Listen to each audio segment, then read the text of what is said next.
I'm gonna share with you 5 reasons to be bullish on Amazon stock.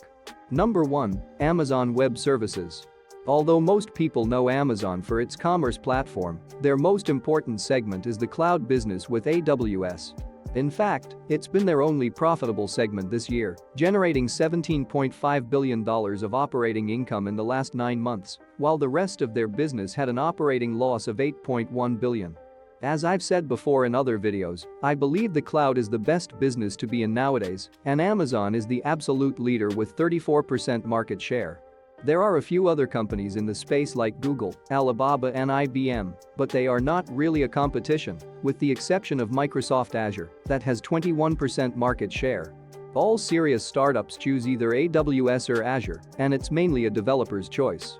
In my startup, for example, we've been using Azure since the beginning in 2015. My partner is the developer and was already used to work with Azure, so it was the clear choice for us. A great advantage AWS has is that they launched much earlier than all competitors, about 6 years before Microsoft Azure, so most developers have more experience with AWS, what leads companies to choose them, knowing it will be easier to hire devs with the specific skill. Another positive factor for Amazon is that they have more tools and built-in solutions than any other competitor, again, an advantage they gained by starting earlier, combined with massive investments a long time. A few things I love about this business. It is highly profitable, they have a 30% operating margin.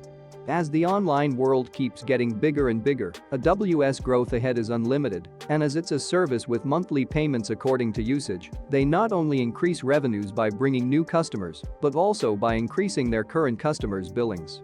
Take a look at their quarterly revenues since 2014, they never in history had a quarter with lower revenues than the previous one. They went from $1 billion in Q1 of 2014 to $18.4 in Q1 of 2022 and $20.5 in Q3 2022. There is no seasonality issues, I'd say they are almost 100% recession-proof. The worst thing that could happen to this business during a long recession is a slowdown in growth, but even then, they would likely keep growing and generating tons of cash. Companies might cut back on advertising, on hiring, on all kinds of expenses. One thing they won't cut is the server that keeps their business running. It's a complex and expensive business to build, so there aren't many players in the space. It's not like an app that a geek in a garage can develop a better one. It's also hard for customers to switch. Once the company builds its online infrastructure on AWS, it's very unlikely they will ever change it. It takes insane amounts of effort, time, and money. Another area that has been growing fast and that also has great profitability potential is advertising. Amazon is growing their ads revenues faster than Google and Meta.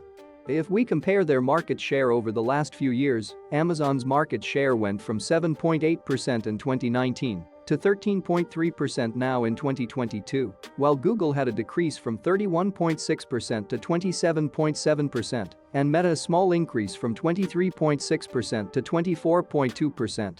This quarter they grew 25% or 30% on a current currency basis. As we've seen with Google and Meta, this segment can be extremely profitable, and Amazon has an advantage none of these companies have. As most people go straight to Amazon when they want to shop, they have a ton of valuable data from its users and are able to show accurate ads to them at the best time, making the return on ads much higher and consequently attracting a great number of companies wanting to advertise. I'm not really sure about the accuracy of these numbers I found, but it does seem reasonable to me that Amazon has a much higher ad conversion rate than any other company in the world. Think about it, a person on Amazon website searching for a specific item to buy is much more likely to click on an ad for that product and make the purchase than when checking out friends' photos on Instagram. One last thing I want to mention here is their efforts to become a leader on sports streaming. Sports have always been big on advertising, so I expect something in this sense to come up for Amazon in the near future. My third reason to be bullish on Amazon is their subscription services, mainly Prime Video. They already have 19% market share in the US, pretty close to the leader Netflix with 21%. The great advantage I see for Amazon here, besides being able to deploy billions of dollars in content, is their ecosystem that allows them to create deals a company like Netflix can't. I wasn't able to access the US prices, but at least in Brazil, Prime subscription costs about 10 reais per month. This is like $2. With this plan I get not only the movies and series on Amazon Prime Video, but also free shipping and discounts when I purchase something on Amazon. Basically, if I make a couple of purchases per year, I'm already saving money. Of course, this price won't stay like this forever. This is just how Amazon operates. After gaining enough market share, they will start raising prices, a time when profits should come up. I expect this part of their business to do something similar to Netflix a few years ago, raising prices more aggressively. Look how their profit margin grew. Another advantage they have is their customer lifetime, as they have this great ecosystem and are very focused on customer experience. Once they acquire a customer, they tend to stay for a really long time. Also, as they build such a great relationship with customers, they are able to offer them a great variety of other services and products. Other bets. Amazon has a great variety of products and services they either developed or bought over the years, exciting innovations in almost every big industry.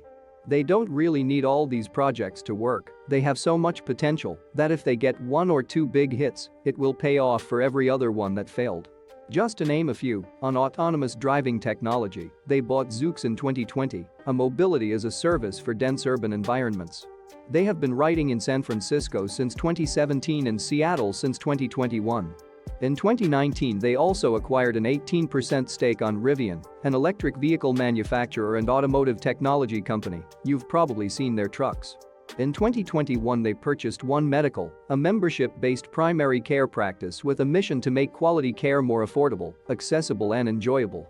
They work with more than 8,000 companies providing health benefits to their employees. For devices, they have things like Alexa, Kindle, and Ring doorbell. They also have Audible, IMDb, Twitch, Zappos, Amazon Music, Amazon Pay, and logistics. My last reason to be bullish on Amazon stock is its current valuation. In my opinion, the stock is currently either undervalued or close to fair value. I got to this conclusion based on a discounted cash flow, 3 different scenarios and assumptions for the next 5 years. Let's go through it. Starting with revenue growth, we can see that Amazon has had some really impressive growth over the last few years, 31% in 2018, 20% in 2019, a big 38% in 2020, and 22% in 2021. But this rate is decelerated in 2022, although there is still 3 months left. They might not even achieve double digits this year. This is a result of a bunch of factors I don't expect to last long, at least not more than a year or two. Some of these factors are high inflation and interest rates, the war, and all currencies losing value in relation to the dollar. These things should all turn around as soon as the economy starts getting better. Analysts are expecting something around mid to low teens for the next few years, so I'll go in line with them, 11% on the worst case, 13% on the base, and 15% on the best case scenario. On share change, we can see that Amazon issues a very small amount of shares every year. It's not really significant, being less than 1% in most years. They do this to give shares to their employees and executives, a regular practice in tech companies. I just think it would be nice if they bought back the same amount, avoiding any dilution to shareholders. But again, it's not that significant. With the amount of money they make, I don't expect them to issue more than 1% per year, even in the worst scenario, but I also don't want to risk being too optimistic, so I'll consider 1% for all scenarios. On profit margin, Amazon used to have around 4% in 2018 and 2019. In 2020 and 2021, with the big jump in revenues they had, margins went up to 5.5% and 7.1%. But as almost everything else, it dropped in 2022 and we are at 2.25%. Such a big decrease had several reasons that's similar to what I said on revenue growth. I don't expect to continue for a long time. The first one is the FX impact all the global companies are suffering. As Amazon is pretty relevant outside the US, this issue is having a big impact on their numbers. The second factor is that they overhired and overbuilt in 2020 and 2021. They weren't expecting such a bad macroeconomic scenario, and certainly not a war either, so they are now firing thousands of employees, which should bring margins back up. Another reason I have to believe their margins will increase is because the segments where they are growing the most are the ones where they have higher margins, like cloud and advertising, and as they keep growing, they become more relevant to the overall business, raising the whole company's margin. Lastly, it's important to note that Amazon reinvests around 12% of its revenues in resources and development. This is more than double the profits in most years. So, if Amazon really wanted to focus on profitability, I'd say they could easily double their profits just by cutting down some investments in new ventures. Having said all that, I'll do 6% on the worst case, 7% on the base, and 8% on the best. For PE, Amazon has always had it pretty high, and I think it's justified due to its huge moat, fast growth record, and the fact they reinvest so much, making their profits a bit far from reality. So, considering my point on profit margins that they could easily double their profits anytime they want, I'll do about double the regular PE I would for a great company, 30 on the worst, 35 on the base, and 40 on the best case. Expected returns. I always consider 15% for expected returns in all scenarios, which I think is a pretty good annual return, and it also gives a safety margin in case I'm wrong. Now let's find out the fair value for Amazon stock. Keep in mind that this is not financial advice. The price on the best case scenario is $165, meaning the stock should go up 76% just to get to fair value. For the base case scenario, I got a fair value of $118, a 26% upside from the current price of $94. On the worst case, the fair value for the stock is $82. If this turns out to be true, then Amazon stock needs to drop another 12% to reach fair value.